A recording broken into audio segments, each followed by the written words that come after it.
vachement bon ça. Ouais. 3, 2, 1, top. Cette émission est consacrée au concours de poésie 2011 des ADEX sur le thème de la main, dont le palmarès a été donné en octobre 2011 à Montagny-Sainte-Félicité. Ça a commencé en classe de première. Voilà. J'étais dans un lycée technique, mais un lycée où il y avait aussi des cours de français. Et en première, j'ai eu un prof de français qui nous a lu et expliqué La nuit de mai de Musset. Ça a été un déclic extraordinaire. J'ai été séduit par ce poème, j'ai été séduit par la manière dont il l'expliquait, dont il le lisait, etc. J'ai été ébloui, tout simplement. Et par la suite, je n'ai jamais cessé. J'ai acheté régulièrement toutes les anthologies que je trouvais dans le commerce et qui sortaient. Donc j'ai essayé partout où je suis passé de continuer à me nourrir de poésie.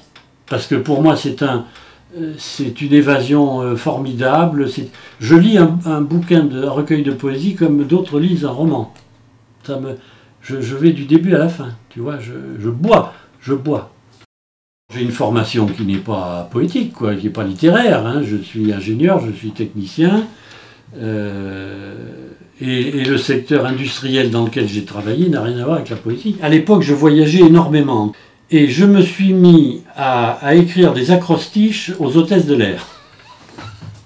C'est complètement folklore. Hein. En dehors de cet aspect un peu folklorique des acrostiches aux hôtesses de l'air, j'ai écrit de temps en temps des petits poèmes. Il se trouve qu'en lisant le journal, Le Parisien, pour ne pas nommer, je tombe sur un petit article qui parlait à l'occasion du Printemps des poètes de l'année 2002, donc il y a presque 10 ans, qui parlait d'un concours de poésie d'une association. Cette association s'appelle les ADEX, les Ateliers d'Expression. Et un des 3 poèmes que j'ai envoyés a été retenu et a fait partie d'un recueil du Printemps des poètes 2002. Et donc j'ai fait connaissance avec cette association, les ADEX, qui regroupe des poètes.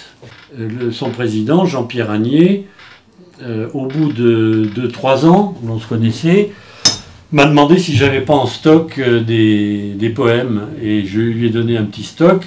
Et avec ce petit stock, il a fait une sélection qui est devenue un recueil de poèmes qui s'appelle Bonheur du jour. En 2003, il m'a demandé si ça m'intéresserait d'interviewer des poètes à la radio, c'est-à-dire à RVM, Radio Valois-Mulsien, la radio de Crépy-en-Valois. Comme j'aimais la poésie, comme j'aime le contact avec les gens, j'ai trouvé mon domaine. Ça m'a emballé parce que je rencontre des gens très très différents les uns des autres, des hommes, des femmes, des jeunes, des moins jeunes, qui ont des métiers complètement différents, qui écrivent de manière très différente. Pour moi, c'est le bonheur total. Mais de mains un peu courtes, certes, et larges, donc à claques, mais aux doigts agiles, fermement élastiques, finement sensibles. La poésie est extrêmement vivante quand on est dans le circuit. Quand on est dans le circuit, tu reçois des emails, il y a mais je ne sais pas combien de centaines d'associations il y a en France, avec des gens qui écrivent des poèmes, quoi. Alors c'est sans doute pas tous des Baudelaire ou des Verlaine, hein, c'est vraisemblable, mais c'est une minorité qui est passionnée pour ce domaine-là, mais qui n'est pas connue du grand public. La poésie, c'est l'action, c'est la vie de tous les jours.